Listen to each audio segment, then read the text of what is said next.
Okay, today is August 27th, 2008. We're in the Southfield Public Library.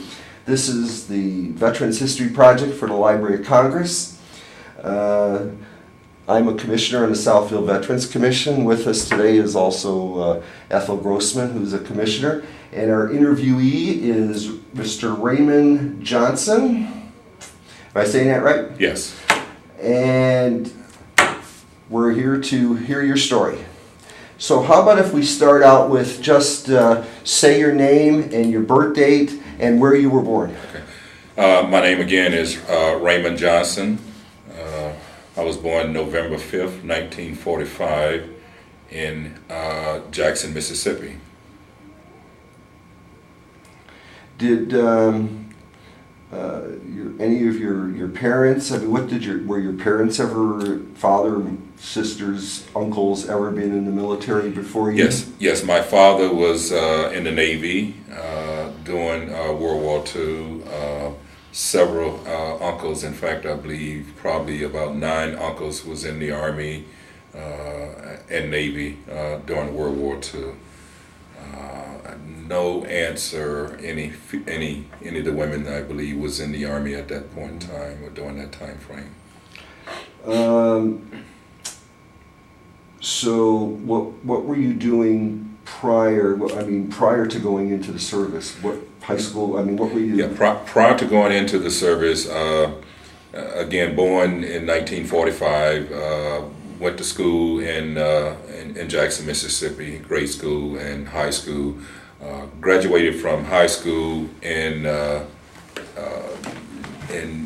May of 1964. Married my childhood sweetheart in August of 1964, and had started work. Was working in a factory at that time, and was drafted in November of 1965 into the U.S. Army.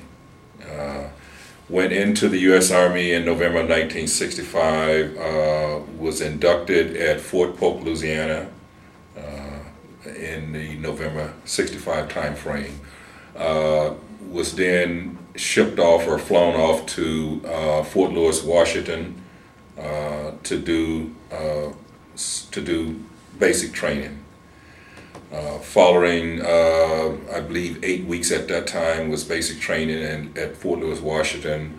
I was then flown off to Fort Gordon, Georgia to do, as they called it then, I don't know if that's the right term now, but it was AIT training, advanced training.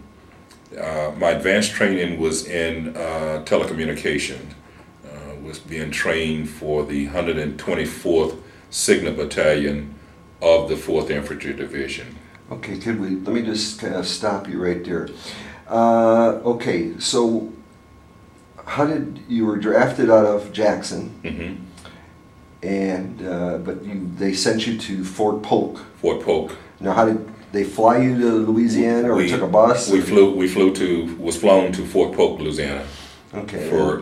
Where that was the induction. Okay, so that was the induction, the going in and getting your uniform and your shots and your haircuts and all of that, and getting your records filled out. So that was all the inductee station at that point. So that was how long was that process? That process lasted